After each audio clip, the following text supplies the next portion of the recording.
नमस्कार मित्रांनो, उपमुख्यमंत्री अजित पवार यांनी भाजप आमदार गोपीचंद पडळकर यांच्यावर नाव न घेता निशाणा साधला आहे। कोणाचेही नाव न घेता त्यांनी पडळकरांना राजकारणात सुसंस्कृतपणा दाखवण्याचा सल्ला दिला आहे। राजकारणात सुसंस्कृतपणा राखण्याचा सल्ला दिला आहे। गोपीचंद पडळकर यांनी राष्ट्रवादी काँग्रेसचे नेते जयंत पाटील यांच्यावर केलेल्या खालच्या पातळीवरील टीकेनंतर अजित पवारांनी ही प्रतिक्रिया दिली आहे। त्यांनी म्हटले की राजकारणात कितीही मतभेद असले तरी प्रत्येकाने बोलताना किंवा वागताना कुणालाही वेदना पोहोचणार नाहीत याची काळजी घेतली पाहिजे। एवढंच नाही तर उपमुख्यमंत्री अजित पवार यांनी माध्यमांशी बोलताना सांगितले की गोपीचंद पडळकर यांनी काय विधान केले आहे याची माहिती माझ्याकडे नाही, पण मी याच विचाराचा आहे की कोणी कोणत्याही राजकीय पक्षाचा असो, महाराष्ट्राला एक वेगळी परंपरा आणि संस्कृती आहे। त्यांनी दिवंगत मुख्यमंत्री यशवंतराव चव्हाण यांच्या काळात राजकारणात राखल्या गेलेल्या सुसंस्कृतपणाची आठवण करून दिली।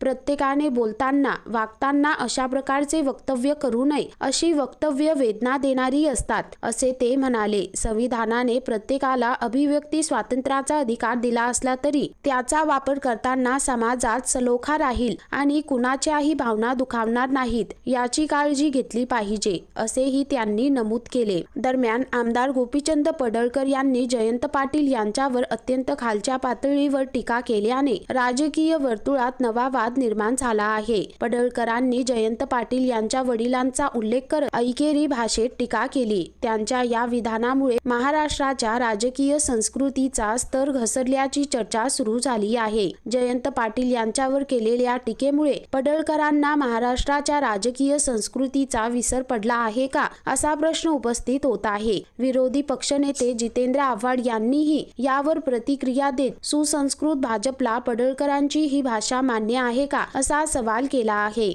मात्र गोपीचंद पडळकर यांच्या वक्तव्यानंतर संपूर्ण राजकीय वर्तुळात चर्चेला उधाण आले आहे। तर मित्रांनो, या संदर्भात तुमची काय प्रतिक्रिया आहे खाली कमेंट करून नक्की कळवा।